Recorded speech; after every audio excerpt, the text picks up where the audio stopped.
Hello বন্ধুরা, কি অবস্থা সবার? সবাই কেমন আছেন? এই যে দেখতেই পাচ্ছেন, এটা হচ্ছে আমার পার্লার রুমের একটা সাইডের আলমারি।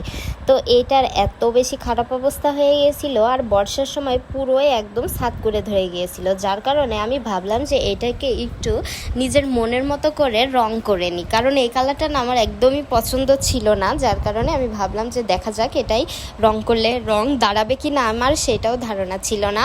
তো তারপরেও একটু চেষ্টা, এই যে আমি ফার্স্টে ভালোভাবে পরিষ্কার করে নিচ্ছি, আর আমার সাথে ছিল আমার কুট্টু বাবু।